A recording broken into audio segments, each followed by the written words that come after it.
Don't tell me you didn't hear the soundtrack. No sound? No sound? Please, please. Don't tell me there is no sound. Debbie Sandberg on an Dingaling did not mute YouTube. Rookie, rookie, low budget production. Good evening, everybody. It's good to see you. Can you stop sharing? Yes, I can. It is so weird. Wait a minute. Oh, yay. Baby girl, welcome. Fernanda, all the way from Portugal. Welcome. Orchid Dream Delight. Hey, welcome. It's good to see you. My goodness, Samurai Julie-san, ¿qué haces? What are you doing? It is middle of the night for you. That is insane. Thank you for being here. Oh, wow. Now, Julie-san is all the way in Australia. All right. And all you wonderful peoples in blue, please, please do me a favor. Put the link of your latest video into the chat. I know it is. I actually checked and I thought, please, sleep girl, please. I need you. I need you at 7 p.m. Your time, 7 p.m. Because what we do with Orchid Ninjas, we have little chit-chat one-on-ones behind the scenes. Tanya-san, oh my goodness. You're giving me goosebumps on a beautiful, balmy summer solstice night. It's awesome. It is so weird to be at my desk. Anyway, right, I know we're here to, do a little voiceover chit-chat on the footage that I have when I repotted my Cattleya tigrina. I'm going to try and say tigrina, synonym leopoldii, but I bought her as a tigrina and my brain hasn't quite made the switch. So if I if I interchange those, leopoldii, tigrina, it's all in the name. It's all the same. Oh no. Oh well. Maybe I can lull you back to sleep. Okay. Why is the chat showing up on screen when you guys can see the chat? Hello. I don't want that. How did that happen? Oh dear. Okay, we will not do the overlay. How about that? I thought we would have some pretty movement, but.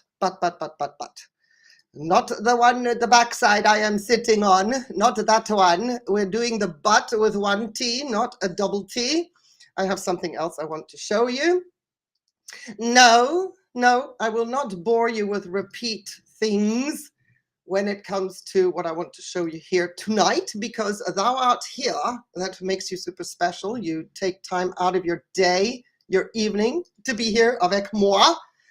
Jamaica, good to have you. Good morning, or maybe good afternoon by now. Oh, this is my island in the sun. I love it. I've never been, but you are in paradise. Anyway, maybe you've seen my community post. If you haven't, Iricolor is going to be a first-time bloomer if Numpty doesn't make a mistake. But with 4 buds, surely I'm going to get one to bloom for us. It's going to be exciting because she came in a very dubious order. She was a teeny tiny seedling, and behold, I have 4 buds. I can't believe it. Joy to the world. Alrighty, but what we're looking at is Gracilis. Isn't she adorable? Oh my goodness, I love her so much. This was a gift, so that makes her extra super duper special. She came from Melissa Walker, Michael McCarthy, and the Orchid Room. And she's back in bloom. Look at these blooms. Ah, she is just, I just thought today it wasn't as windy, and I thought, 2 orchids in the same pot? Oops, what am I showing? 2, no, this is 1 orchid so far, and she is still 1 orchid, but she's a miniature. She's tiny. She's adorable. Anyway, best blooming, I would say. She has bloomed for us before, but not as pristine and crystal clear as she is doing now. She's been in my collection since 2020. A date, a month I will never forget. Look at her. Isn't she cute? This is... Oh, that's okay. That's okay. Maybe you didn't see the chat at the beginning. I talk. Huh? Yep.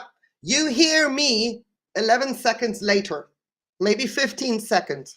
So there is a delay. And if I go quiet, you are a military brat. Well, I am a captain's daughter brat. I'm an expat. I was born and raised in Kenya. So you're in Australia as well? Dang, y'all are early risers. Okay, you make breakfast, I'll make midnight snacks. That's how it works, because I'm a night owl. Anywho, where was I? I have completely lost my choo-choo train of thought. Anyway, having said all that, look. Oh yes, it wasn't as windy today. Boy, oh boy, did we have a week. I was blown away.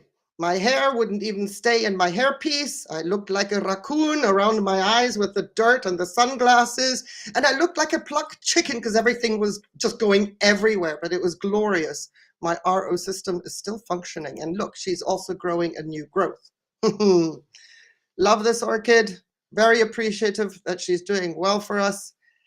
And with that being said, I am going to close out this window and hopefully, my hands are shaking, and hopefully pull up the right window. Otherwise, naughty, naughty pictures. No, just kidding. Just kidding.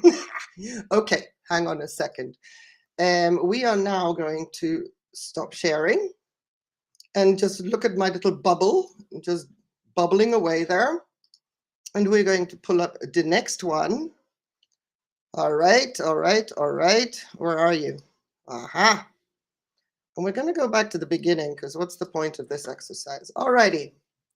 So far, so good. I bet Fernanda Nacimiento Orchids and Succulents remembers our test runs behind the scenes. Okay. So, to me, she's a leopoldii. She's actually Cattleya tigrina. I do take the dry sheaths away, Danya-san.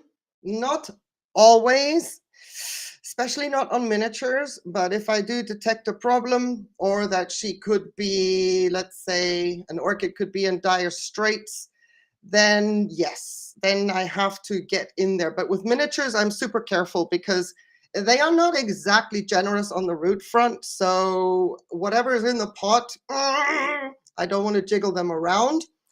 And on top of that, especially with the miniatures, the Ripiculus Lalias, if I don't clean the sheaths, I know which growths I grew, what the progression is. So when they come to me, I do a thorough cleanup and they're squeaky clean. They go into the pot and then boom, I overdo it with a light and then I burn them.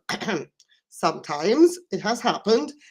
But when they start to grow their own little growths, that is when I try not to pull off the sheaths. This gives me a good idea of how the orchid performs. With the larger ones, yes, I do pull off sheaths.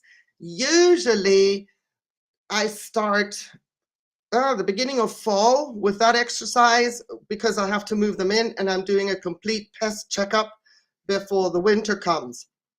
However, if I can avoid it, I try to leave the sheaths on.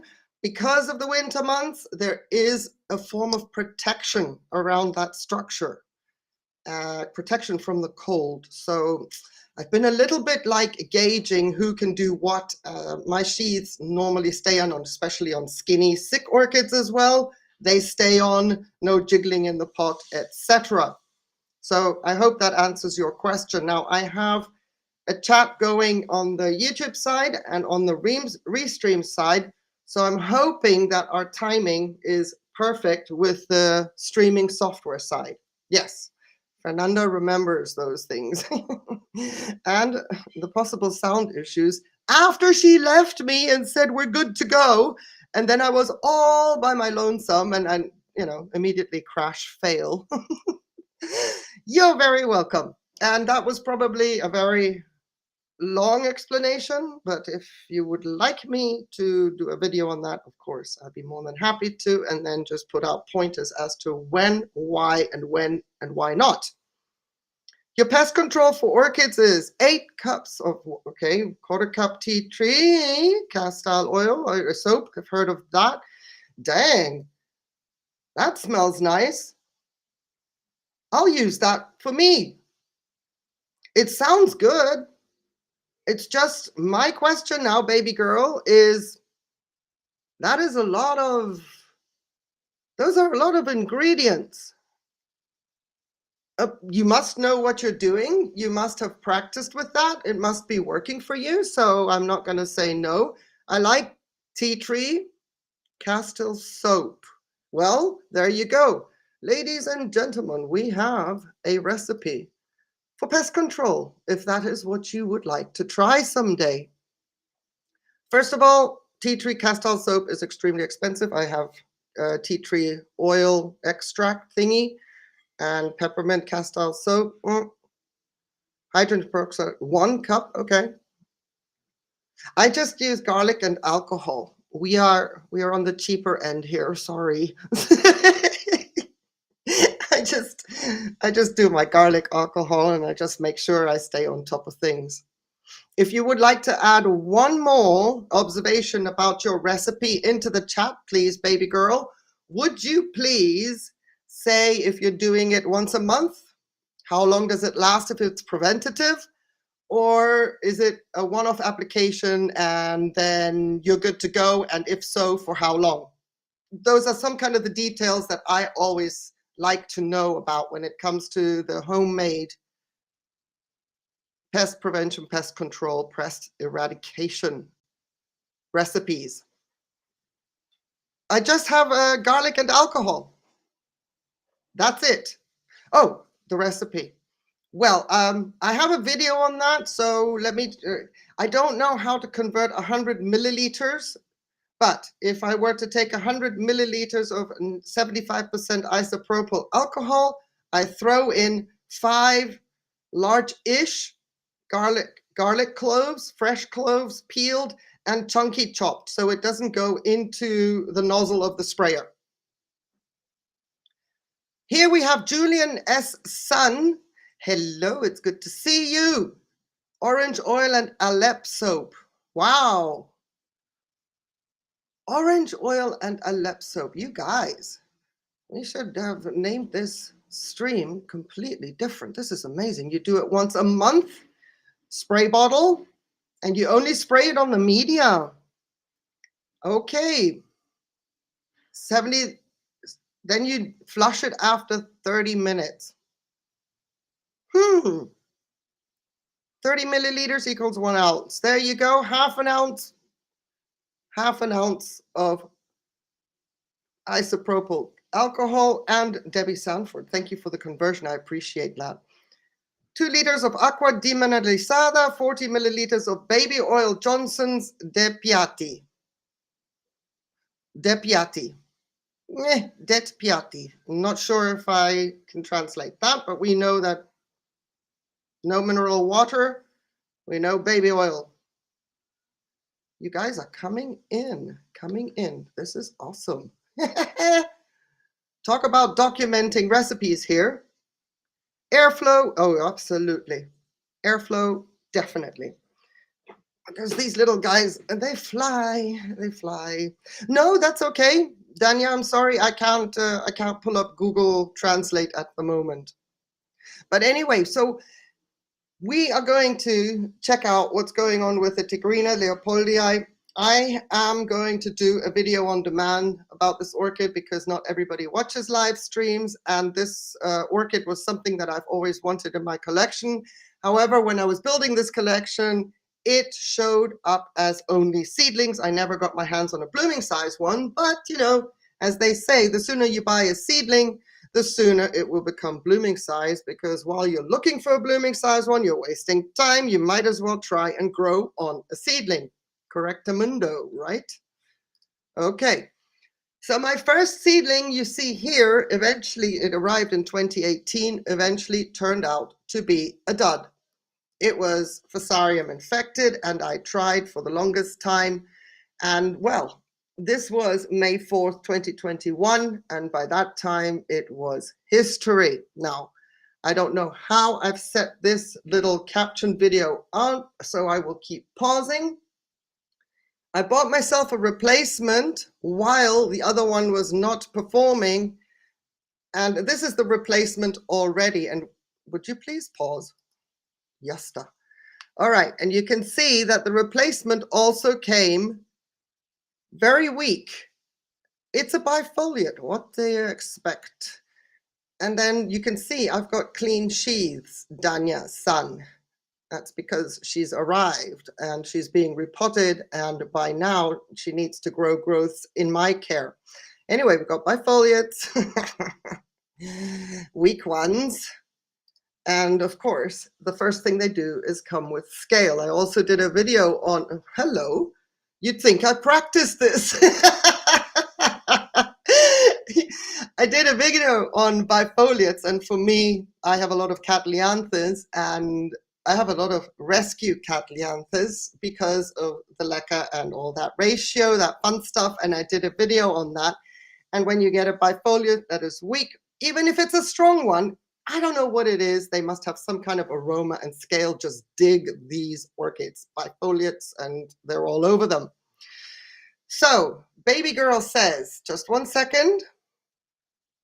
I used to use sphagnum, but in my environment, oh yes.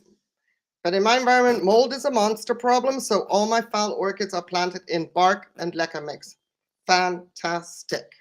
I personally do like sphagnum moss, but it's far too expensive for me to use. So I'm trying my different ways of trying to get the sphagnum moss equivalent using some kind of an extractor fan hob filter material.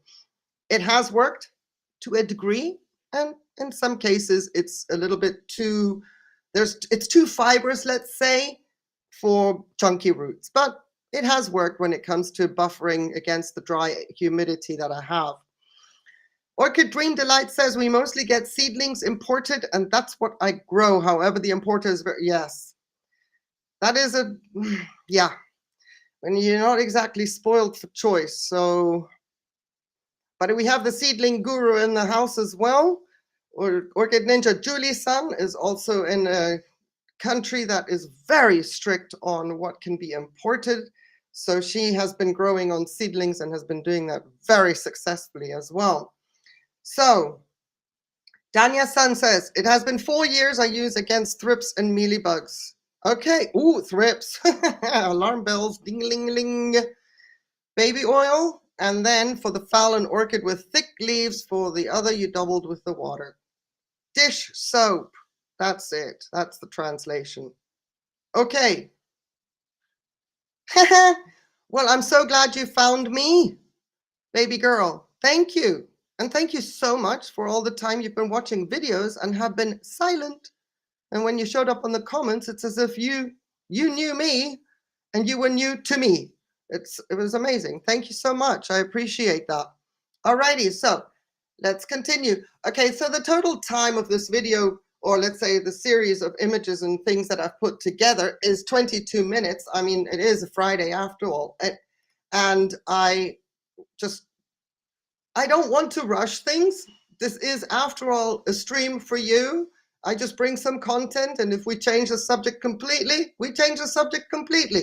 So I'm not, I'm not here strict trying to get through my content.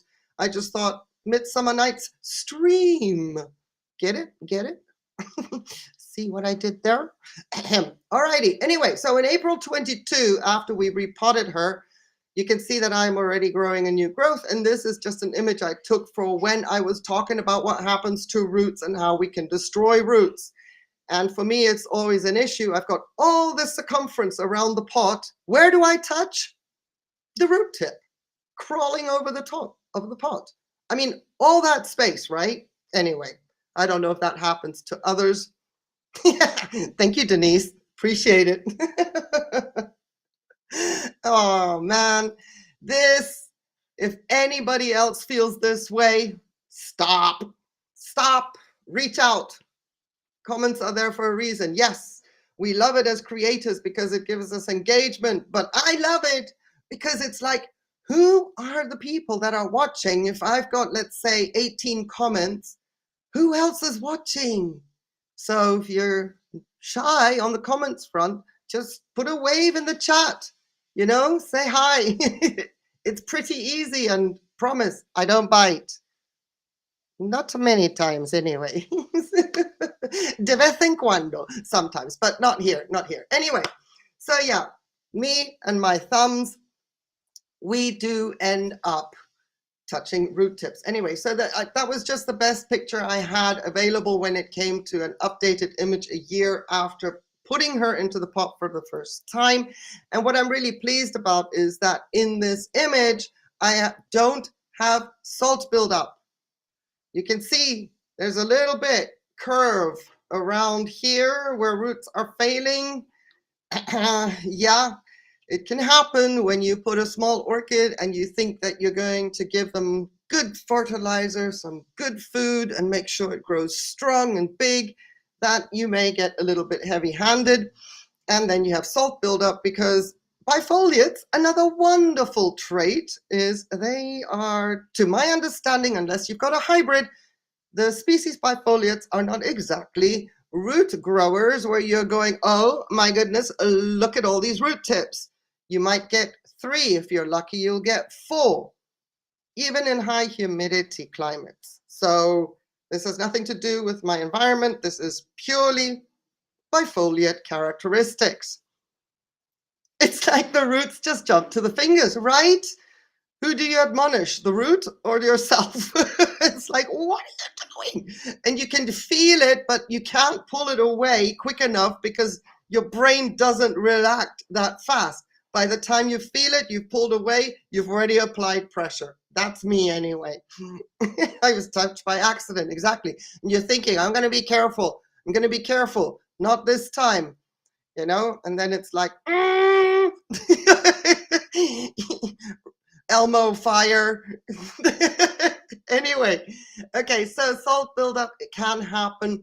But after I recognized, that's why I left these 2 in the pot as a reminder to myself, seeing as one leca bead was not touching any roots, the other one, well, the damage was done, but I needed that visual reminder to be careful, bring it down a notch. So that's what I also do with most of my other seedlings. I'm extremely conservative when it comes to fertilizer, basically because I feel like I just don't have the humidity and my top layer dries out far too quickly. But it was beautiful to see how the roots started curling around the perimeter. I like that. It's a nuisance because they should be in the pot, but as long as you can see roots growing, you know, that's the most important thing. What did Danya say? Hang on a second. It's always the roots' fault. Always. Bifoliates and roots. I don't even keep. Oh, yes. I hear you. I hear you. It's like, you know, you have to. You have to. But maybe Laura, she made it. Hello, Laura. You're never too late. This is a concept. It's like a city bus. You hop on, you have your ticket, you hop on, you stop off, you jump off, you come back if the stream is on, blah, blah, blah, blah, blah. But it is so good to see you. Welcome. Because Laura was wondering, how does this live thingy work? And here she is. Cartwheels around the grow space, not the patio. Fantastic. It's so nice to see you. I hope you're doing well. And I really hope that you are not exhausting yourself during these months while you are relocating to a nice, shiny new home. You take care of yourself now. All right. So yes, where were we? Maybe this video or this little live stream is going to give you some pointers, Orchid Ninja Julian's son, as to how to deal with those kinds of roots, because that is exactly what I did here, because I was tiptoeing around the entire process of, I have to repot, but I really don't want to. We have another Orchid Ninja in the house, Mr. Bob's son himself. hang on a second. Would you pause, please? I'm at the controls here. I better be. It's good to see you. Thank you so much. I hope you're feeling well. I hope you have recovered. And I hope that your orchids are doing well. Orchid Ninja Bob's son is one person, I would say, I'm not going to disclose too much, but he buys orchids for the enjoyment of growing them, but he buys many orchids to grow them on, get them to bloom, and then gift them away. And I'm like, hand hearts, melt face. I love it. I love it. Can you imagine? Oh, it gives you the excitement of growing, the anticipation of gifting, and then seeing the reaction of the receiver. That is so amazing. Just love it. It is so good to see you. Righty ho. Anyway, so fast forward to February 26, 2023. And the reason I'm doing all these pictures is also to give you a little bit of a background, how long it takes, and not just throw the repot at you. Just in case people are interested, because it's not just, oh, here's my orchid, I'm repotting her, and this is what I do. There has to always be a little bit of history. How did we get here? Why didn't we get here soon enough? Is it us? Could we do better? The orchid is not growing fast enough? Anyway, lots of variables. So that's why I'm showing you the history of my tigrina. I almost said leopoldii. Anyway, so here we are. She is growing a new growth, thankfully, during a time of year when the temperatures are hopefully going to warm up within about 8 weeks. This is a time of year where I'm always so scared. But this was a year ago. Okay, Julie, thank you so much for being here. Shh, sleep well. I'll see you at 7 p.m. Alrighty, now let's move on. Did I put a date on here? Did I fast forward? Did I take up? Yep. And then we go, oh yes, what was happening here? Same year, a couple of weeks later. And it's just that I had some happy sap on the tip of this new growth that was looking marvelous. It looked like it had a size jump. And the happy sap was then taken by some ants, because ants at this time of year, at least here in southern Spain, really don't have much that they could feed off of. I could show them what they can use, but no, they come to the blooming alley and use the happy sap. Anyway, so my concern was I was going to lose this growth, but thankfully, I mean, I don't like seeing this, but thankfully it was just, nibbling at the tip of the leaf, and it wasn't taking out the entire growth. And this is the first time, whoa, sorry about that. I can't mute fast enough. Sorry, dog's doing their job. This is the first time this orchid showed its sheath. That's milestone, milestone, milestone. I was so happy to see that, especially as this is the growth that had the chomped and nibbled, like ants do, exactly. Chomped and nibbled growth. Woo! And now we're going to fast forward to this year. You can see the growth here from last year. And now we've got active roots on June the 10th when I took this picture and when I actually did the next repot. So this would be the second time that I'm repotting this orchid since she's been in my collection. And of course, I'm extremely apprehensive, but I can't. If I could have, I would have gotten away with it one more year, because the rhizome as such is not really pushing. You see the next new growth right here. It would have been fine, but this was concerning me. And then,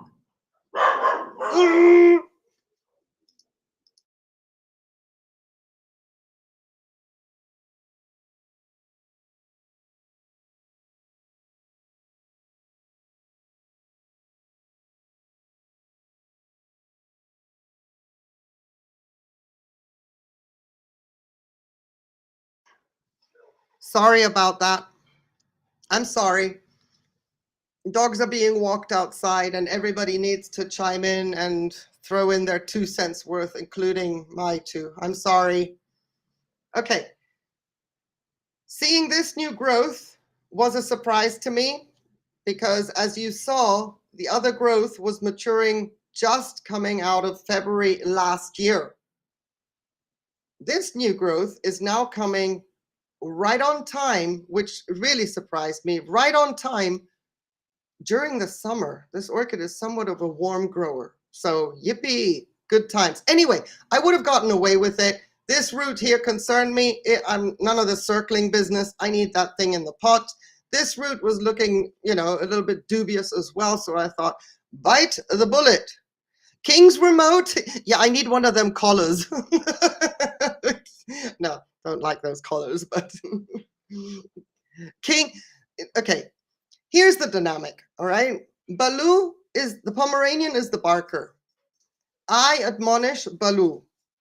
King then starts admonishing Baloo because Baloo won't do what I'm telling him to. It's like that all the time. So I've got two dogs barking. One is trying to tell the other one to stop barking while the other one doesn't pay any attention at all. And I'm like, yeah, it's not working, King, stop. Anyway, he comes back. He's already back at my feet.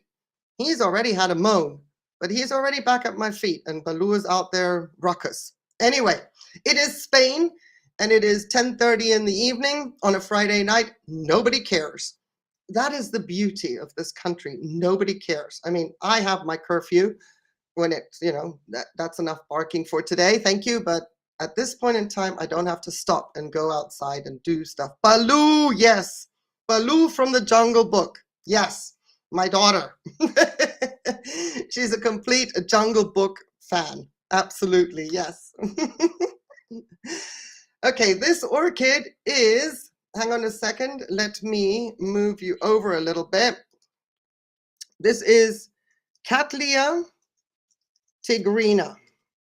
She is a species, and the synonym, that's why I sometimes switch over. The synonym is leopoldii, because that's how I bought her, but actually her recognized name is Cattleya tigrina. Supposedly a very pretty bloom with spots in it. I hope we will find out one day. My parts per million with the Richard. Hey, goodness me. I hope I said hello to you. I am so sorry. Okay, peoples, here's another thing. Anybody that isn't really that familiar with live streams, okay? Watch this. How to get my attention. Let's hope this works. Actually, I'm going to go to the YouTube side. Boom, just to make sure, because I know it works there. Alrighty. Sorry, small intermission. Here we go. If you put in at, let me see this. And I'm going to say, hi, Richard. You should, Richard, see your name light up. Your name should now be orange. Okay? If you need to get my attention and I'm just yapping because I'm looking at two separate screens on one screen, but two different windows, I may miss everything that you are saying. So highlight the name at Ninja Orchids with the @ sign, and it should pop up orange for me so that I don't lose out. I do not want anybody to feel like they are not being addressed, acknowledged, and appreciated, ever. All right, so I did see your name. I was in the middle of a sentence and I kept going and going like some kind of a train wreck. Okay, now, let me go back. Richard Lawton says, Nina, I make a spray with eucalyptus oil and tea tree oil, 10 to 12 drops each in a quart sprayer. Boom. Danya-san wants to know how much ppm I'm using with this orchid right now. She is at 100 to 200 parts per million, depending on when I fill the reservoir, what the conditions are during the day. So very windy, very dry, very hot, like I had as from Monday. This orchid was being repotted. Very low, very low. I actually only soaked her, I believe, in water with 50 parts per million of CalMag. That's it. I mean, when I say conservative, I mean conservative. Maybe I soaked her in TNC microhydro as well. I don't know, don't remember, we shall see. But things like that are, for me now, you know, if my growths don't grow big, fast, excuse me, hang on a second.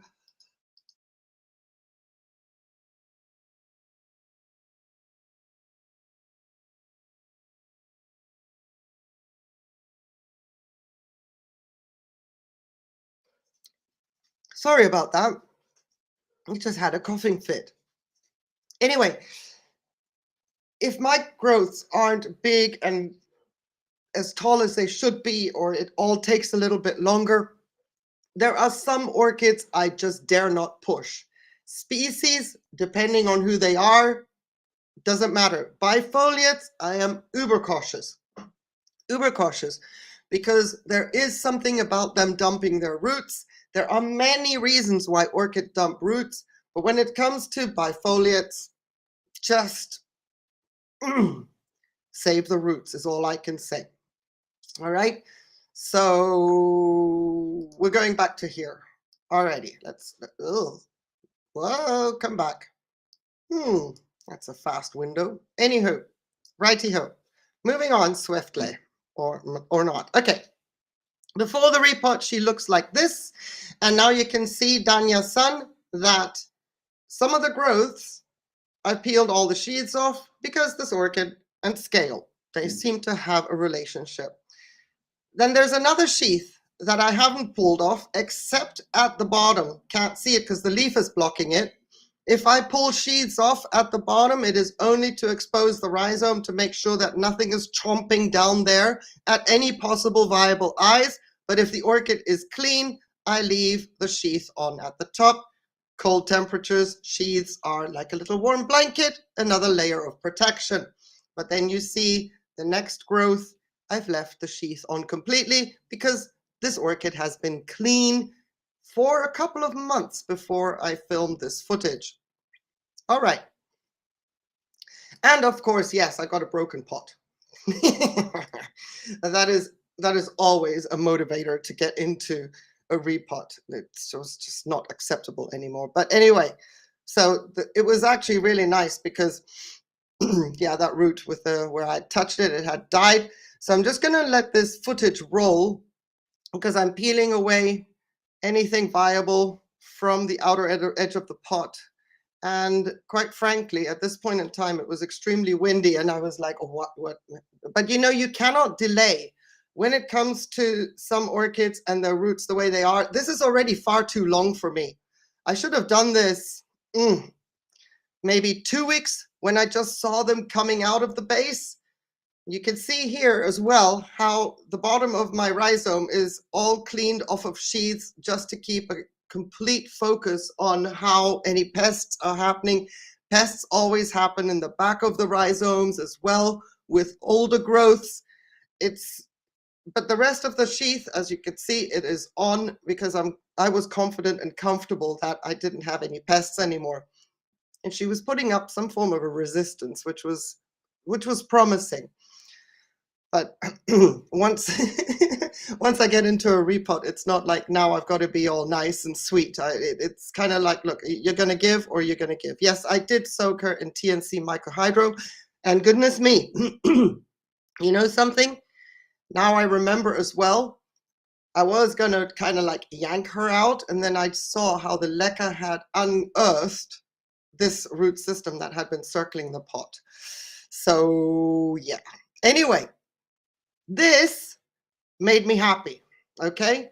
Now, you may think, oh, disaster. We've got a lot of dead roots. We focus on dead roots a lot.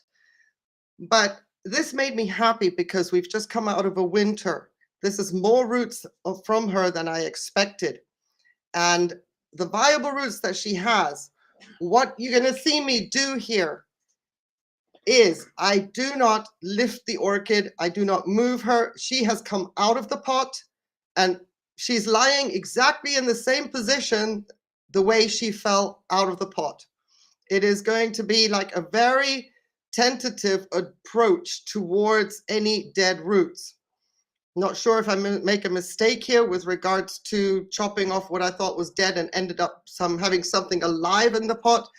But any movement is so limited. I barely move the root ball. And the intention here is this part is like, Nina, do you really need to get rid of this bit? Do you okay, so she gets rid of it, you know. It's like, really, Nina, do you have to? Does it really matter, that thing there, considering? Oh, okay, she has to. Oh, you know, sometimes I do get into my own way, and if something had happened right at that moment to that root tip, I would have been so mad. But anyway, the point here, bifoliates or any orchid that you know that is a little bit fussy on the root front, don't move them. Excavate as they lay. And if that also means you are going to forfeit doing a squeaky clean, super duper root cleanup, then you're going to forfeit that. It doesn't matter. When we change media, whether you're going into organic or inorganic media, it makes absolutely no difference whether you carry over some older roots. In my situation here, I would have preferred to have, let's say, a little bit more of the older roots to carry over, but I was so excited. I think I went a little bit too much, but carrying older roots over, especially if you do grow in organic media, you also take over beneficial bacteria that have populated themselves into the pot, because it's not just about bad bacteria. That's why I very rarely use hydrogen peroxide in any repot, unless in the past I knew and saw signs of snails. Then yes, but for repotting and root purposes, etc., very rarely do I use hydrogen peroxide, because that just destroys any of the good culture that can form in the pot, which the roots also sometimes use and utilize to their benefit, because bacteria produces gases and gas exchange is good. I am not talking about root rot, bacteria rot, or anything like that. This is a healthy root system. We've got great root tips going in. Why would I want to take out what has been established in there? Now, you may say beneficial bacteria is not that easy to, let's say, populate in organic media. That is very true. And that is why it's quite all right to just establish a healthy climate in the pot for an orchid for the next 2 or possibly 3 years in the same pot. But you don't have to remove dead roots to consider it a cleanup. You are establishing and creating space. And in the case of organic media, you're changing out to fresh media. It is just about creating space, allowing for a healthy oxygen exchange, and not about removing every single dead root, because it makes no difference. And you see, this is real time. I haven't sped anything up with this footage, and we still haven't moved the root ball, haven't picked it up, haven't done anything. And when I do break off and move around, I take that empty space away, but I am still working with the root ball as is. I did another video where I'm just excavating all the media and trying to keep the roots intact, even as media is clinging onto the roots, and that the weight of the media won't crack my roots. And then bit by bit, the root ball releases itself. But not once have I moved the root ball. And for any orchid with a sensitive root system, I highly recommend that you adopt this principle.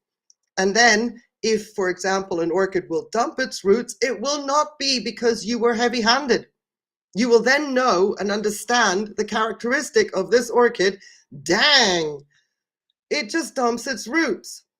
So if we are very heavy-handed, we can say, well, yes, the orchid dumps its roots. End of story. But we can avoid root dumping to the best of our ability by just being gentle. And I don't know actually when I decide to move the root ball. Maybe now? Is she going to? Nope. Maybe, maybe, maybe. I can still reach something without removing the root ball. Let me see what Bob says. Works in bark, not moss. After repotting, the next day I add bacteria back into the pot. That is also a thing, and that is what I'm trying to do with the TNC microhydro. I have to re-establish the bacterial beneficials into the pot, and they say once a month is sufficient, and I'm just going to go with once a month. I'm not going to try, when GPS first came out, I did not trust whatever GPS was telling me which direction I should drive. I wouldn't listen to it. So same here. I'm not just going to go now, and I've learned my lessons here.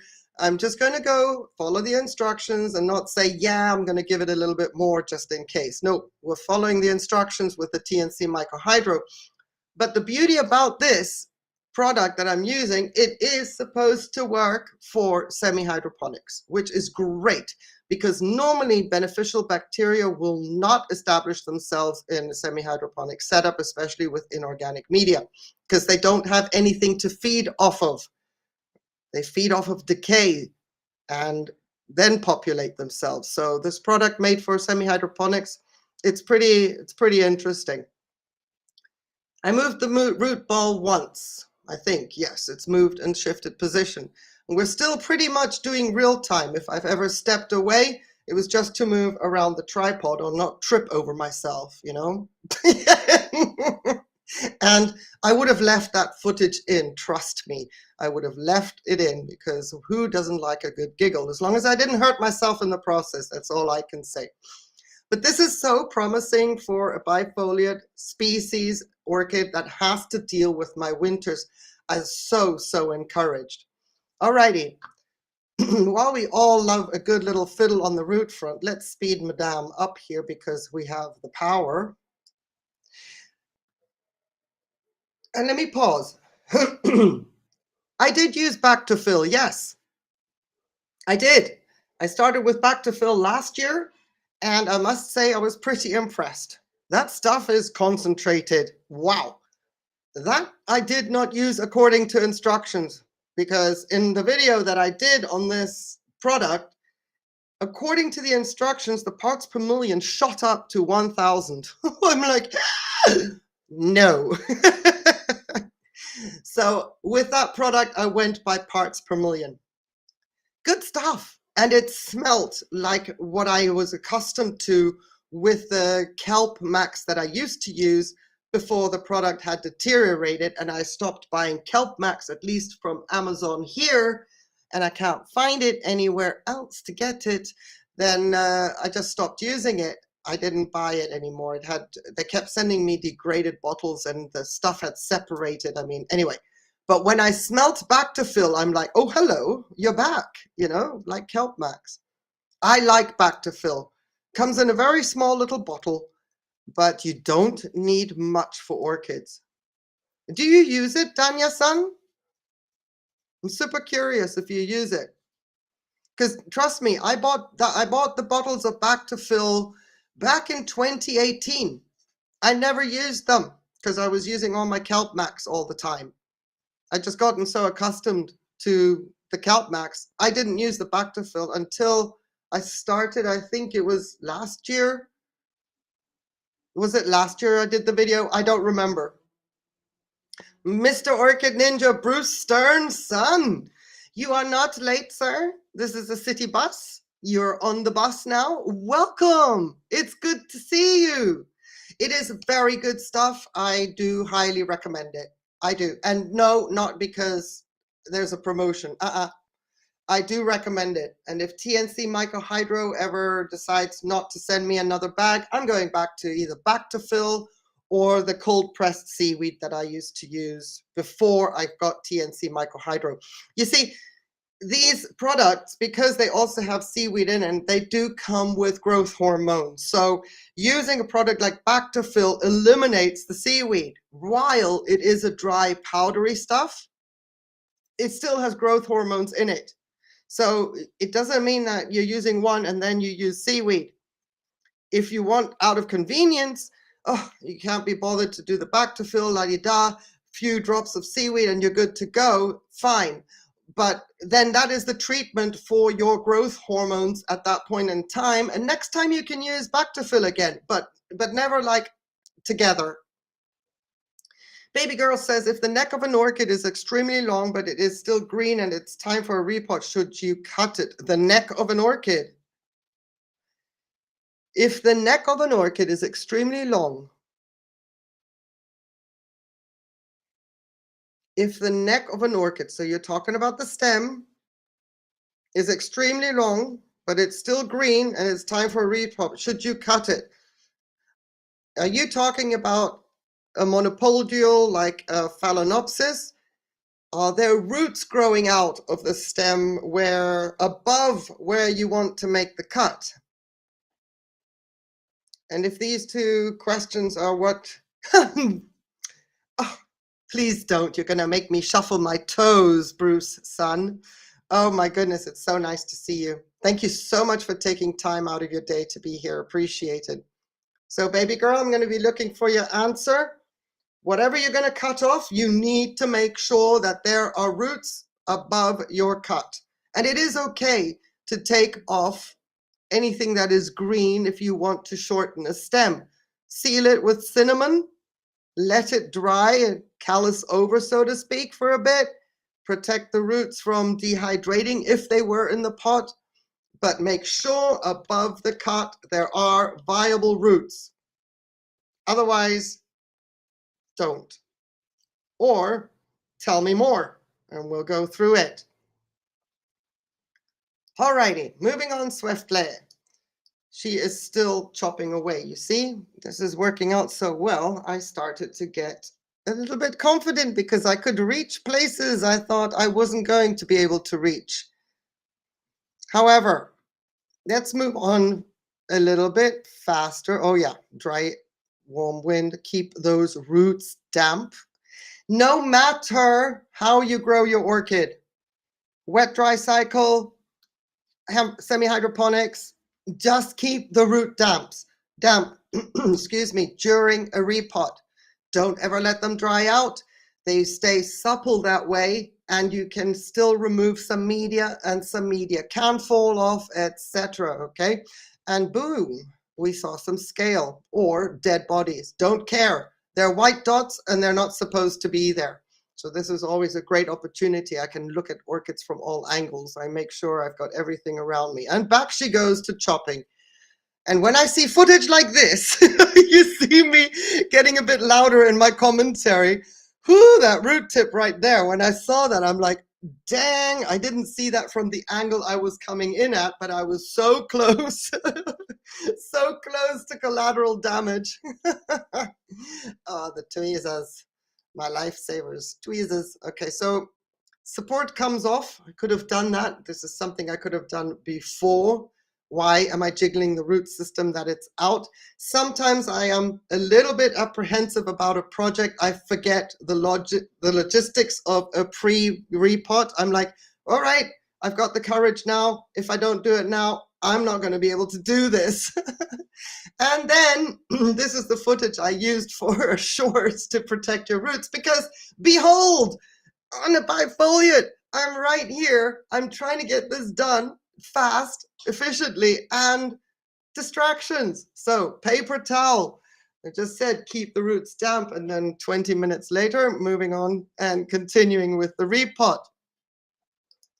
And we're just going to pause here for a moment. Hello, Leah's birdies, orchids, and plants. It's good to see you. Okay, going back. Baby girl, stem, axis, neck, fell. And then there are roots growing above where I want to cut. Perfect. And if they are growing actively with active root tips, even double perfect. Just make sure you're not cutting right up against the root. Allow yourself an inch, 2 centimeters below the first roots that are growing up there, and go ahead and do so. That means you've got yourself an olden girl. She's pretty old to have a long stem like that. That's awesome. Leah, please do not apologize for being late. Please not. Oh, you are here. You're taking time out of your day to be here. I appreciate it. Please do not apologize. I don't know how to respond to that. I'm honored that you are here. So thank you very much for that. Linda, it's good to see you. No, you didn't miss it all. Depending on how long we yap away. Time change? Oh yeah, it's a Midsummer Night's Stream. Longest day of the year? It's way past my bedtime, so if I start to act silly and ramble, you know how it is with children with too much sugar. That would be me. The moment I get tired, I go a little bit gaga, you know? So forgive me. But it's so good to see you. Oh, you're sick? Oh my goodness. Well, I'll take that excuse, but thank you for being here. I hope you're feeling better. I like the past tense in that sentence, was. So I hope you are feeling better and that it's nothing too serious and that maybe you got a lot of pampering done. Maybe make it work to your advantage. You got yourself a little butler bell, something like that. So sweet of you to come. All of you, I appreciate it so much. Thank you. Right. Let's move on. I was already like waiting. I was like, oh, for goodness sake, please, just, somebody came to the door and yeah, okay, hurry up. I don't need 20 minutes of backstory. Hurry up. You do not understand what I am doing. And if I try to explain it to you, we're wasting time. Ooh, I'm glad that you had the right meds and I'm glad that they helped. I had that 2 years in a row, all the time after I had a flu shot. Prior to flu shots, I never got ill. So, guess who never had flu shots after 2 years consecutive pneumonia? I have never had a flu shot since. Okay, right, moving on. Look at this root system. Oh, you guys, I cannot tell you. I know, I'm repeating myself. Bear with me. X out. Come back and listen a little bit further on. This is insanity for me. With my conditions during the winter in leca, in my mind, I was contemplating she is going to go into lava rock because everything else goes into lava rock. That is bifoliate and cannot take the evaporative cooling. When I saw this root system, I'm like, I'm not messing about. I'm not going to put anything in lava rock. We are just going to proceed and get her back. Oh, I fast forwarded. Oh, look at this. Mwah, chef's kiss. I love this orchid. I am so grateful for this. This is beyond, it just blows my mind. It's just beyond expectations. Alrighty, we have a question. Right. Oh, I wish. Can you imagine if I were at 10 p.m. now? No, it's already 11 p.m. my time. I could be outside. I did put mosquito repellent on, but I can't. No, not at this time of night. But I couldn't film this. I couldn't put commentary on it. It was like, my mic would have blown away with my cap. It was just a horrible, horrible windy day. But I thought, you know what? I'm going to save this. Maybe we shall do the Midsummer Night's Stream. And here we are. Is there a way to avoid roots from coming out from? Nope. Not unless, thank you, Fernanda. Thank you. Not unless you want to forfeit your drainage. Look, even the net pots that people use, like the hydroponic pots for pond and pond plants, they will find a way through. Even if you cut a circle net, they will go through the short kind of the netting, the tiny, tiny spaces. They will squeeze their root tip into that as the cells grow, come out at the other end, and proceed growing as usual. That's it. They are not being stopped by any small gap that they can get through. Absolutely not. It's a great idea, but it's not feasible. The orchid roots will find a way. And I think it's fun, but it's obviously not so nice. Okay. I love it when my orchid's roots go into my reservoir because then my life is so much easier. I have a water root and the orchid is getting hydrated. It's just all fabulous for me all around. However, when they start attaching to the microfiber in the reservoir and do their thing down there with the microfiber and fun and games and such, yeah, that's a problem, because then I can't even bother trying to feed them through the drainage holes. I have to literally try and get them off the microfiber to the best of my ability, or just forfeit whatever is going on in the reservoir. Stinky! Cool name. It's good to see you. I love that little cartoon face. I hope that's the stinky one, and maybe that one needs a bath. Well, welcome. It's good to see you. So, containing epiphytic roots. No. You need the drainage. You need the airflow, the circulation, and they will find a way. In the past, I used to have, you know how you do the clear pots and then I put all the aeration holes around the sides? Yeah, I used to do that as well. They wouldn't find their way down. They zero in on the holes that you've created in the clear pots. If you have them in a mask, they will then attach themselves to the mask. They will do whatever epiphytic orchid roots do. That is why when I switched to these white pots, this combination here, I was like, well, at least I'm going to eliminate my roots going through all the holes that I've created and causing a repot nightmare.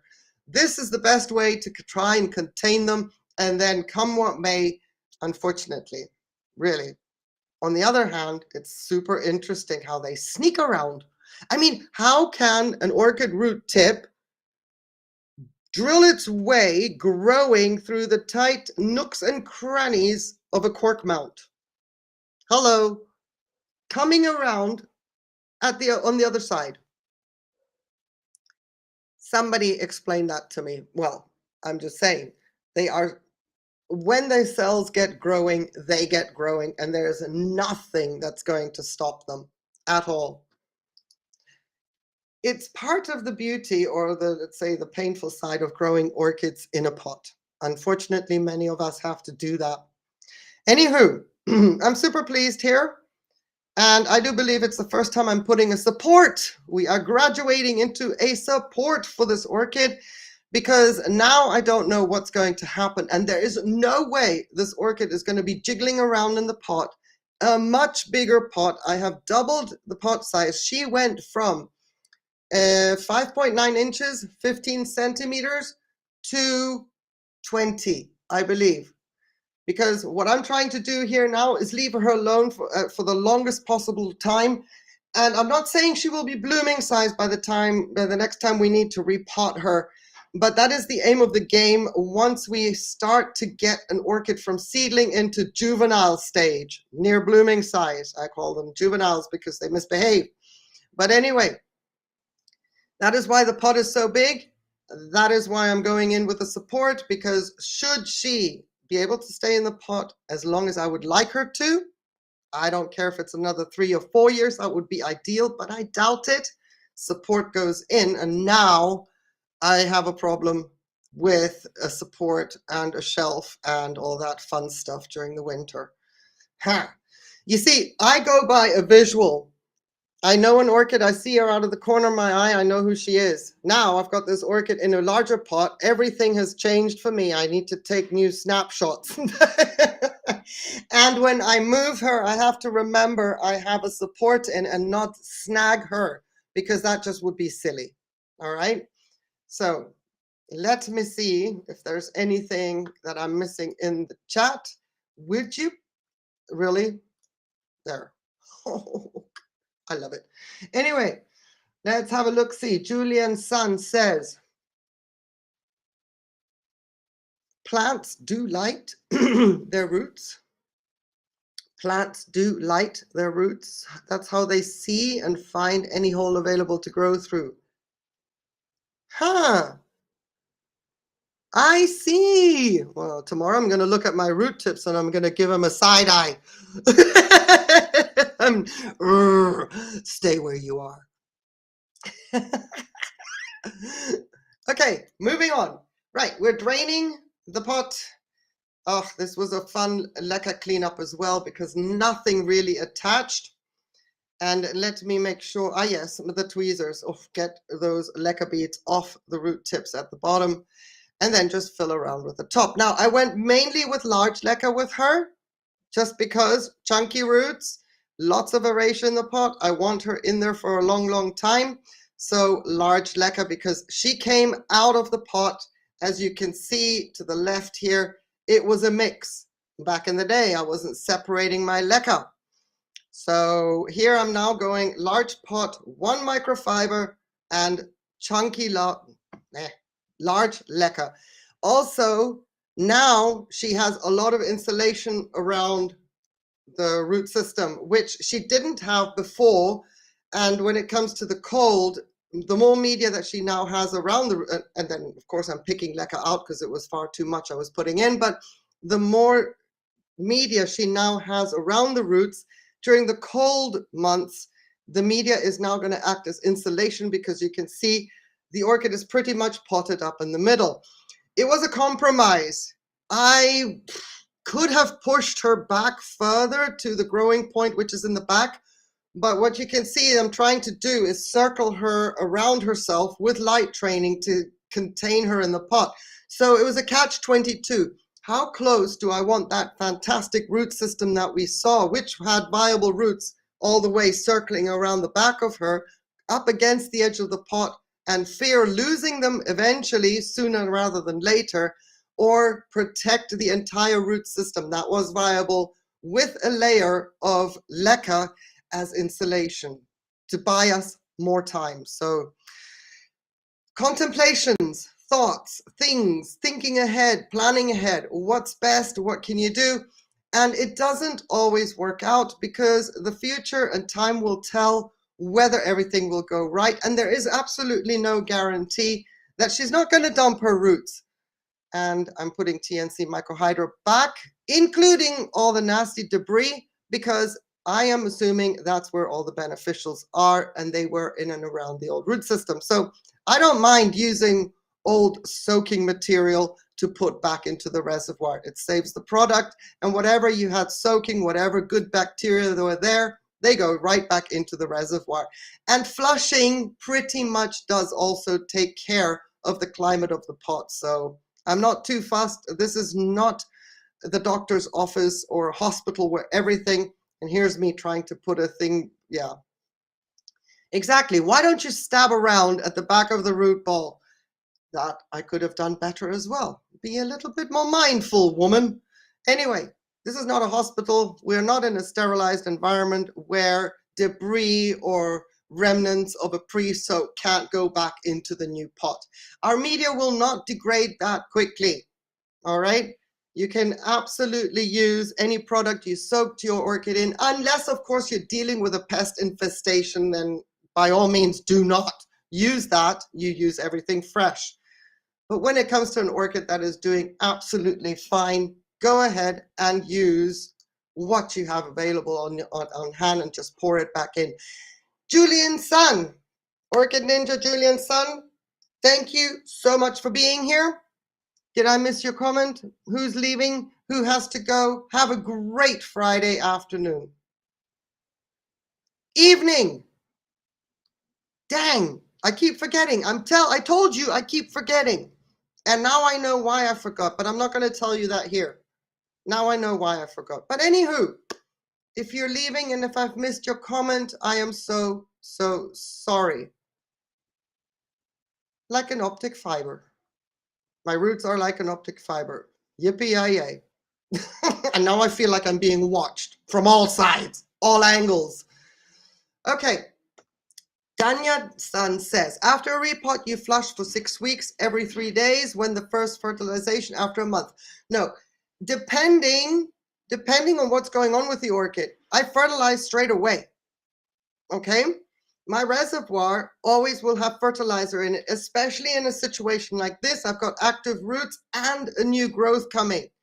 The fertilizer goes straight into the pot. All right? Now, it just so happens this one was soaking in TNC microhydro and very weak calcium, so just to give her a kick, because bifoliates and calcium are also a match made in heaven.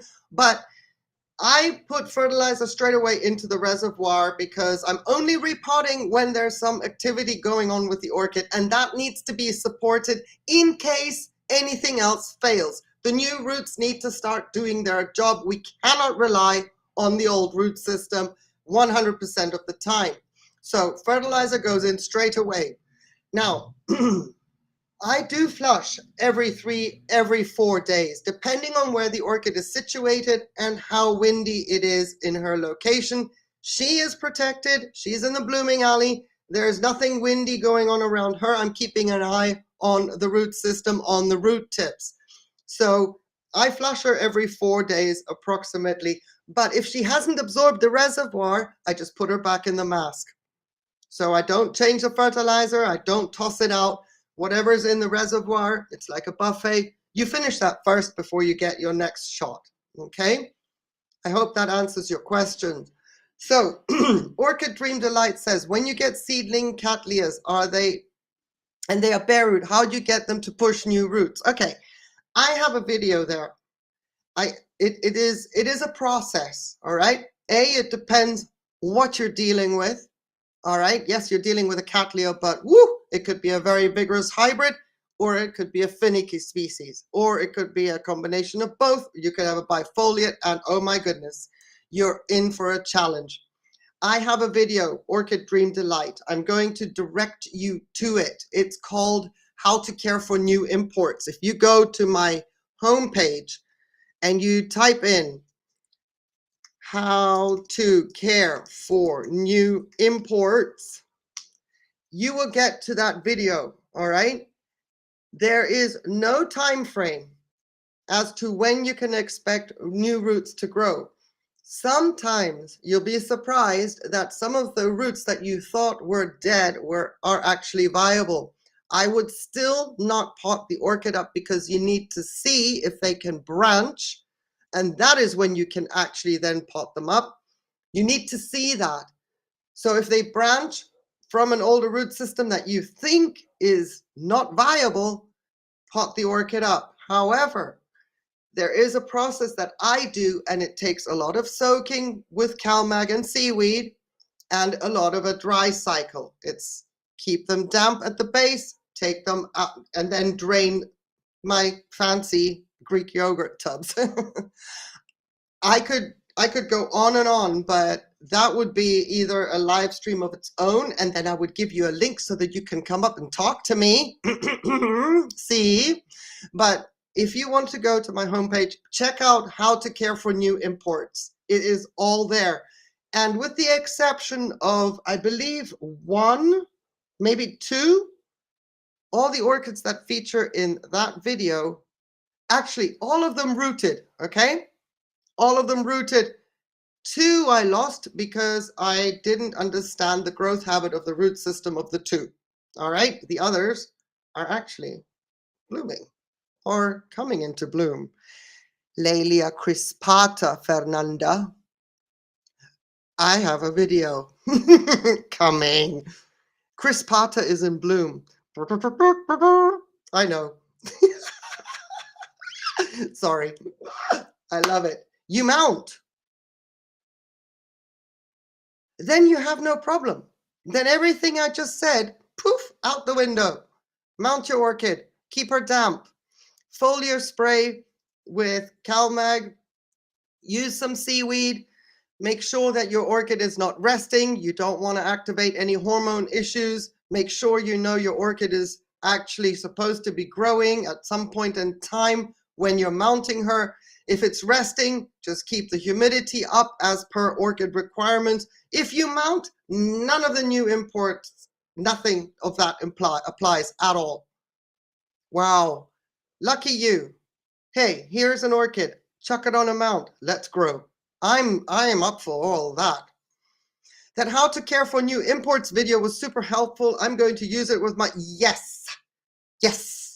Now, I have heard Equigenera has improved their reputation on the quality of their, I've never ordered from them, but I have heard that they have improved the quality of what they ship. The ones that I have from Floralia used to probably be a representation of what people used to get from Equigenera. So, I'm going to be really looking out for your name. Let me know. I'm always interested to hear what people's opinion is of certain sellers. And Equigenera, yeah, I've been sort of side-eyeing them, but if they're changing their ways, I just would like to know. Stinky, if that's okay, you let me know. I'd be super, super interested. We care for orchids. We're all a little crazy. Isn't that the truth? Absolutely. You're so right. But you know what? I like this crazy. Oh, yeah, goody. I didn't know you had a channel. All right. Let me know when you got it out. I like this kind of crazy. This is my jam. This is the, when we can go nutso over things about what is this and what is that, blah, blah, blah, blah. Huh, this is the crazy I like. Trust. If I can voice the crazy in my head and put it out, all the energy out into something like this, so happy. Yes, they do. Equigenera Europe used to be Relke, Orchideen. And the plants are already established. That is great. That is great news. But they took over the Relke nursery. So I really liked Relke, but that's great to hear. That's great feedback. Thank you, Julian son. I appreciate that. All righty. We have a minute to go. Why are you not moving? Oh, I speeded you up. Okay. Anyway, so I support this orchid, but there's a few things I hope I added at the end. Not sure, but I went about, there we go. We're done. She thinks. Yeah, okay. You're going to cover that.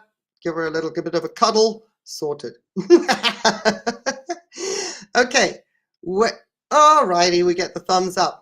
Right, now I did, hopefully, if not, I have the images and we'll go find them. Bingo! Right on time. Oh, not yet, but I think I did add them. Here, June 10th, okay? After the repot, these are the roots. Woo! I didn't damage a single root tip. Everything is looking nice and snug, with the exception of this one here. And this leca bead, I've got my eye on it. I didn't move it that day because I didn't want this root to start getting over yonder. All right.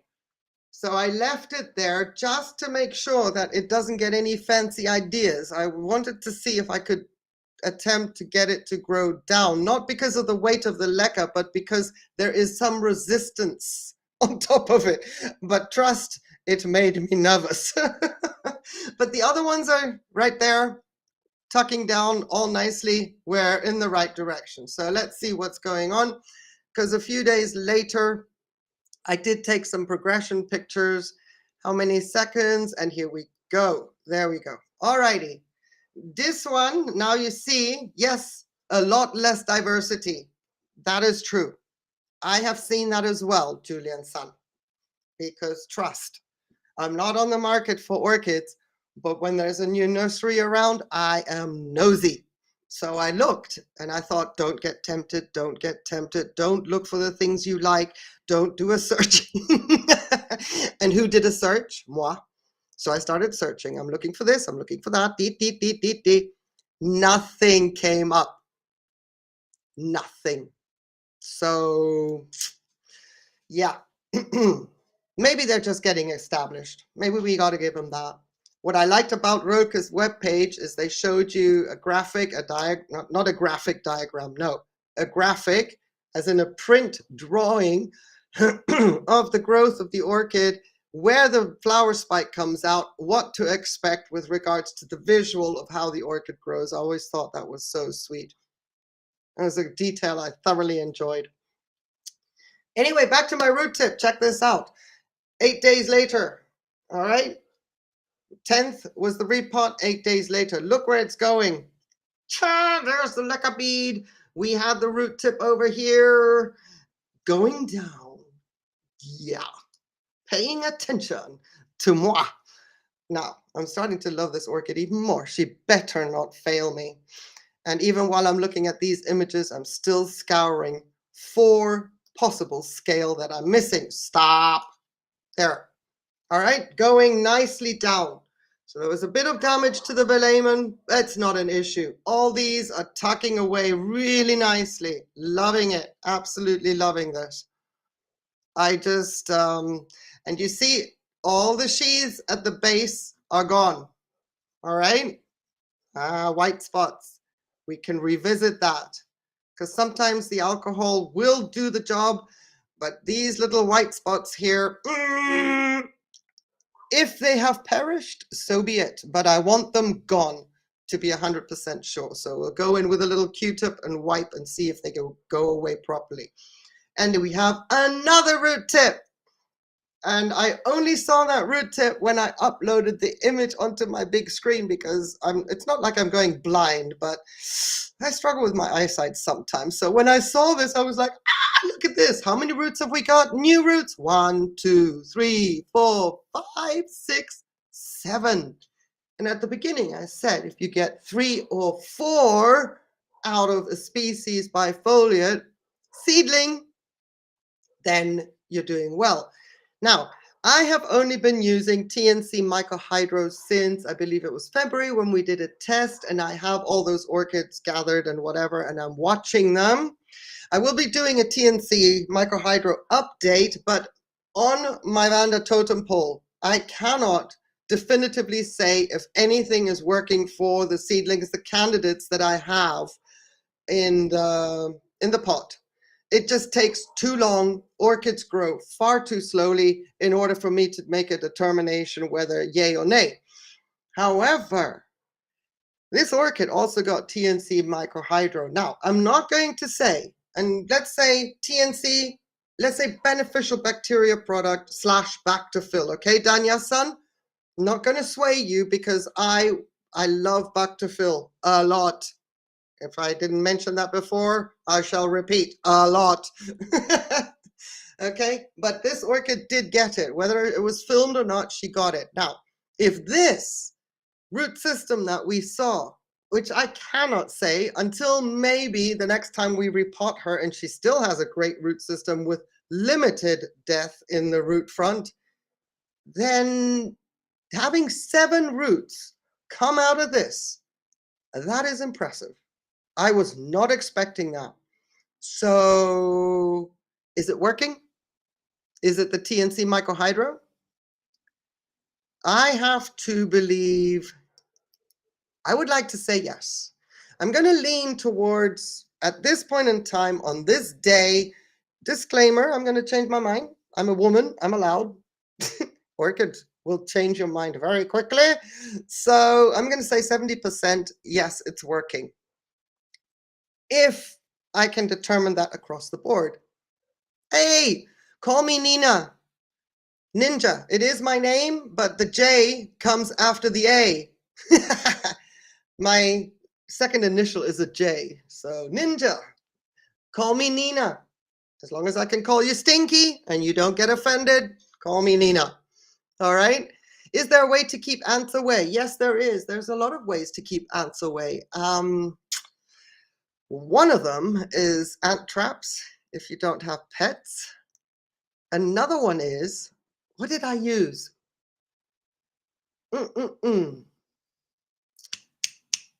Around the edge of the pot. Oh yeah, I only did that once though. Because it was really bad. I put Vaseline around the perimeter of the pot, but that was a pot I don't normally handle a lot anyway, so I wasn't going to slip. I put Vaseline around the base of the orchid, of the rhizome, so they stop crawling up the flipping spike. But yeah, that's not a good solution. But I have never ever edited this video, but I did make footage 2 years ago about borax. And I'm telling you, I was like, this isn't working. I'm not going to put this video. Never mind. Never going to edit it. Forget it. It's not working. I can't determine anything. They are not coming out of that hole after the borax. And I only realized that last year. I'm like, where are all the ants? I mean, I've got lots of ants. They're all in the hedge. What am I going to do? Right? I can put some more of that stuff. It's a concoction. It's a recipe you put together. And I could put more of it in the hedge. But the corner by the blooming alley, it's great. And I'm thinking that has worked. So lemon oil, Julian San coming in clutch. I'm talking, yes, I am talking about the TNC high microhydro. There is a video about that. But again, Danya-san, if you want to try the Bactofill, I am not trying to direct you towards the TNC microhydro. Okay? Just so that we're clear. I am not getting any commission from either of those two. I'm just saying which is easiest. But if you're interested, the video, if you check this in my homepage on my channel, TNC Microhydro, you will have two videos.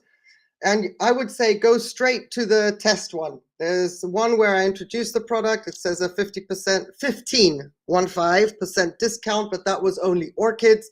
That did not count at the time for the product. So it was only if you were going to buy orchids from this company. Great company, good people, fantastic communication back and forth, super duper. I love them. But so I would go with the one that then says test, okay? Because pretty much I do kind of a summary. I mean, Danya, knock yourself out if you want to watch the first one as well. I go through the entire list of all the beneficials and I talk about all that stuff. But if you want to go and see about the test, I also put it together.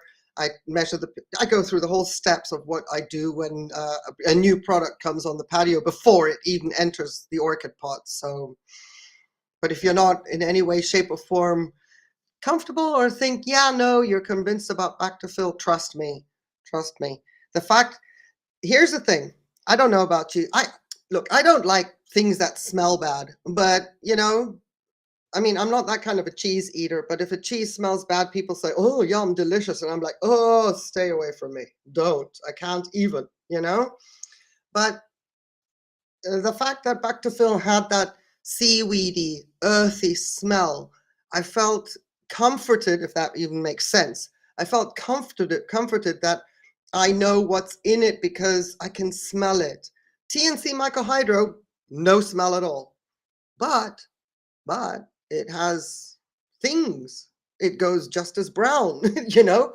It has floaty things in it. So I don't know what those floaty things are, but I do make sure that they don't go into my spray nozzle because they will clog up my sprayer. So whatever then floats around in the bottom goes in the pots. Everything else is then misted on the mounts. And oh my goodness, I can't say anything about the root growth. The Bactofill did exactly the same. I had great roots on the mounts last year as well. So I'm just saying what I put into this pot. I am not trying to divert people's attention from one product to the next. Just to be super clear about that. And then do I have another image or are we donezo? Ah, another one. There she is. This is my after shot. This now goes into the archives so that if I'm still around in 3 years' time, we can revisit the entire process of this orchid, at least with single photographs from till when it comes time to repotting her again. But yeah, very pleased about this. Very pleased, I have to say. I was apprehensive. I feel so much better having gotten this done.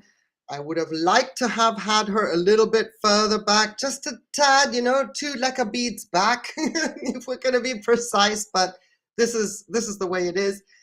And the roots are going into the media, and that is what I definitely need. And they went in very quickly. Within a week, they started to dive in. That's awesome. It's more than I could ask for. Julian Sun says TNC have, yes, they do. They do. And they have a lot of trichoderma and friends of trichoderma. It's great. and I don't even know if I'm pronouncing that correctly, but if I'm going by the Latin, it's trichoderma, and it's not trichoderma. I don't know. Doesn't matter. But yes, and they've got, I just love this stuff. Oh, oh, thank you. Oh, wow. Hello. Oh my goodness. Oh, I got a super sticker. Thank you so much. Because I'm looking at my streaming software chat and I'm like, baby lemon. Listen, this is what I'm seeing on my streaming. Baby lemon looking up to our lemon character standing in a superhero position. I'm like, wait. We were talking about lemon oil. We were talking about, I was trying to make sense of that sentence. It gave me a description. Thank you, Stinky, so much for that super sticker. I appreciate it a lot. You've got more into the hobby over the summer break and oh, that is great news. Thank you for the feedback. I am so happy to hear that. That makes me super happy. I like it a lot. That's the news I like. Absolutely. So if there is no, I think, oh my goodness. Let me tell you something. I made so many shorts about lemons and orchids. I just thought whatever I can squeeze out of a lemon, get it? Whatever I can squeeze out of a lemon and compile that into short videos and just throw them out into the interwebs and see what sticks. I did that. So I'm a big fan of lemon. Actually, I have a huge, like a cyst lump on the right side of my throat. And they said it's because I was drinking too much lemon water. It has clogged up a saliva thingy-majig. I don't know what it's called. One of those glands are clogged up and it just keeps growing and growing. So I don't look quite like Notre Dame just yet, the hunchback, but the hunchback being on my neck. Not quite yet, but it is clearly visible. I get it. Life gives you lemonade. Lemons make lemonade. Actually, no. I just prefer lemon water. Anyway, I had to stop drinking it, but thank you, Stinky. I appreciate that. I cannot believe I'm saying stinky to somebody that I don't even know. Normally in my real life here, if I told somebody is stinky, I'd get a slap in the face or at best, a dirty look. But tis. Okay, what I'm going to do now, and this is what I would love to start happening, but I understand that it's new for many people and you might not be used to it and you might be shy. But in the chat, there is a link. What I would like to achieve with these kinds of live streams, and it doesn't have to be something that I put up. The content is there so that we can talk. I can see questions and I can have direct contact with you. But I would love to have a one-on-one talk with you on a stream and rabbit holes.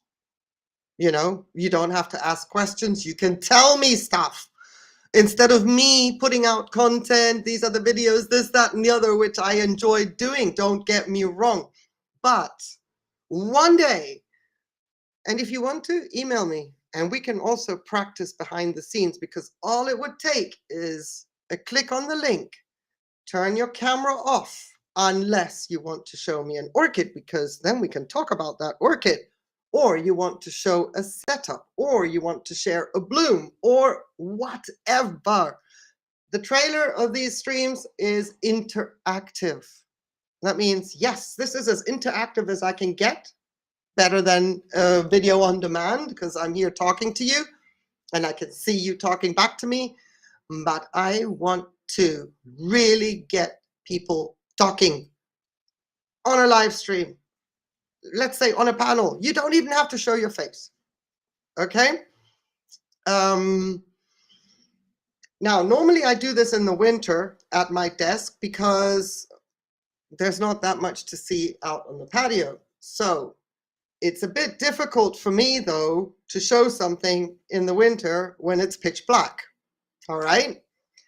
That is why I will not be on camera, but it would be a great thing if, and you're seeing all my orchids anyways, and I can pull up footage to show you things at random because I have everything stored and I can show you stuff. But if you have something you want to show, and it doesn't always have to be a problem, it's like, Nina, can I just come up? I want to, and then we'll take it from there. Robbie Robinson did that 2 years ago. Last winter, I didn't do live streams because I had a bruised rib, which made sitting extremely painful. I managed to do all the editing I could, and then it was like, poof, I'm done. I couldn't sit, breathe, laugh, nothing. So last winter was a bit of a dud when it came to live streaming. I didn't even do my New Year's Eve live, but I would really, really encourage it. So I know it is not something that is everybody's cup of tea. If you would like to practice with me, then please also send me an email, because I can do all what we're doing here now, and we don't even have to go live. Same software. I will send you a link by email. You come on up. We'll talk you through it so that you're comfortable the next time we go live. If you want to, you can grab the link that's right there in the chat, and off we chat.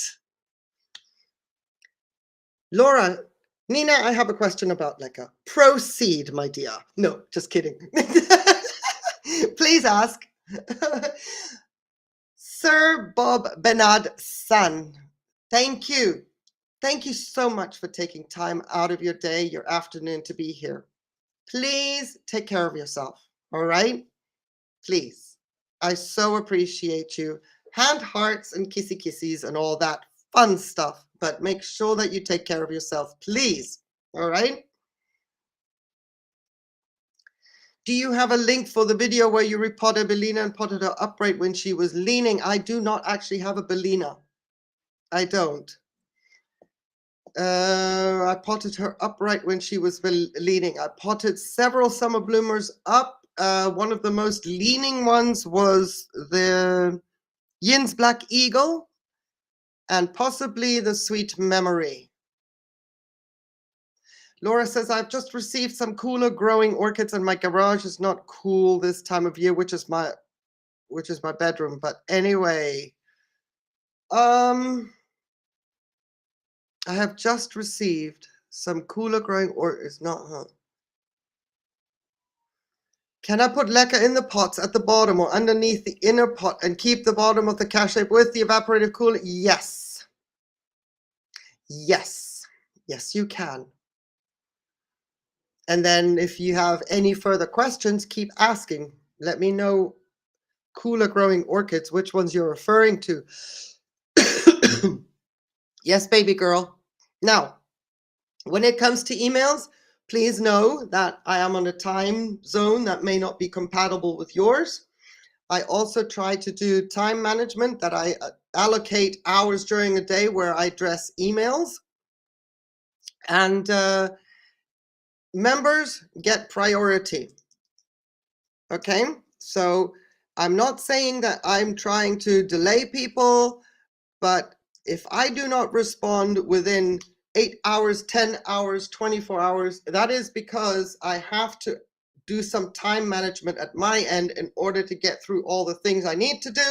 Plus, my orchids don't turn into crisp or oregano out on the patio. All right, so I allocate hours during the day, during the morning, and in the evening, depending how long something takes in the evening. But usually in the morning, the first thing I do is check emails. So yes, you are welcome to email me. Secondly, members get priority. So if there's a backlog, the members go first. Members usually hear from me within 24 hours, maximum 48 hours, bar any kind of technical issues, which I also had last week. And then I always beg for forgiveness. I come crawling. I don't wear knee pads when I come crawling, but I'm ever so sorry to Orchid Ninjas if I do not reply within 48 hours maximum. And then we go from there. But yes, you're welcome to email me. Stinky says, I generally use clay pots for cool growers or will double pot with the inner surrounded by leca, sitting in a perfect. works. There are advantages to evaporative cooling. Who'd have thunk? No, just kidding. But yes, that works as well. Absolutely. So I hope that that didn't come across as standoffish, but it is a reality. I am in a different time zone. And then there is a format because the members, of course, are supporting the channel, my orchids, myself, with an extra contribution on a monthly basis. But thou shalt never be ignored, neither in the comments nor on a live stream. And if you want to come and practice with me, let's do this. Come practice. And with that being said, it is almost, it's almost midnight. I'm going to turn into a pumpkin, maybe a frog, voice-wise, a frog. Pumpkin? I'm already a pumpkin. Julian's son says, oh, Julian's son, how's your brassavola doing? Brassavola, I've also heard of being called that. Excuse me, please, while I take a little bit of a drink. All right. One way to keep the roots cool is also to use a clay pot sitting in water as a cache pot. Perfect. Oh, absolutely. I saw a hack on TikTok. You put ice cubes into a clay pot and then use a fan. They said that's an air conditioner. Poor ice cubes. I'd rather have them in my beverage. But anyway, right. Anybody? I would like to, before I do turn into a frog, you see, voice-wise, say that quickly, or into a pumpkin, I'm going to call it. I'm going to say thank you so much for being here. And if anybody on replay is at this stage of the stream on replay, I appreciate you so much. Thank you. Sweet memory. Okay. One more little thing to do. Let's go. Oh, let me close out a window. Otherwise, we're probably going to crash our little system here. Oh, I'm so sorry. Oh, I just lost that beautiful thing. Okay, excuse me. All right, let me just do something here. We don't, of course, doing, if I close that window out. What are you doing? I don't want that. I want this one. This one. Let's go. I like to move it, move it. Keep it moving, keep it moving. Thank you. My mouse is about to nip my finger here. There we go. Hold, please. Hold. There she is. Okay, this gives me a moment. Oh, there. With noise. I hope I'm not going to say anything rude. Maybe I'll just turn the volume down. Can you imagine? I'm trying to take a little video and then something happens beyond the hedge and I swear at them. Anyway, let me go and see about the sweet memory. See if I can find that video quickly. And if I can't find that video quickly to leave you a link, baby girl, then I am going to find your latest comment and leave the link in there. Let me see. TPT type, typity tip. Okay, that didn't work. Let's go. Let's do that.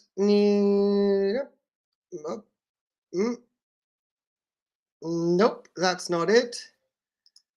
I probably won't find it quick enough for my liking, and I'm definitely not going to keep you waiting. Nope, that's 3 times. It was an epic fail. So, baby girl, what I'm going to do is I'm going to find the video. I'm going to find one of your latest comments, and I'm going to put the link in there. Are we good? Is that okay? Sophronitis mini hybrid seedling. Whoop, yeah. Okay, you don't want to get that one out. Okay, don't dig into the moss, remember? No, no moss digging. No, if there's a root in there, it wants to be there. It's happy. The Cattleya is not it's a cook's. Oh, what a beautiful cross. Ooh la la. So, okay, here's the thing. Coccinia is the cool growing parent. A Cattleya is the warm growing parent. You've got yourself an intermediate, Laura. So don't worry too much, okay? The fact that it's a seedling is what needs to be the focus. The temperature comes with the fact you are dealing with a seedling. So you don't want to tax it too much by the heat, which means, of course, your garage is not an ideal place. But you don't have to go to such extremes with regards to a different setup. If it makes you feel better, yes. However, if she is in active growth, you don't want to stall that growth by keeping her too cool. All right? I hope that makes sense. I hope that makes sense. It is in a clear slotted pot, just because I didn't think to do the clay pot yet, but I have that in a clay pot, and thanks, there we go. Boom, done. All right? Don't keep it too cool. All right? Don't keep it too hot. Just keep it comfortable. If you're comfortable, that hybrid will be very comfortable as well. And whatever it is doing, be it active growth, etc., it should continue to do so. All right? Beautiful cross. Oh my goodness. Oh wow. And keep me updated as a favor, please. I know. You see, that's the thing. The later it gets, if I get tired, I shall be more delirious. Yes, I'll be on a sugar rush, but of a different sort. Anywho, my little one here. Alrighty, I am going to call it, but I'm going to say that I love you all so very much. Orchid growers unite.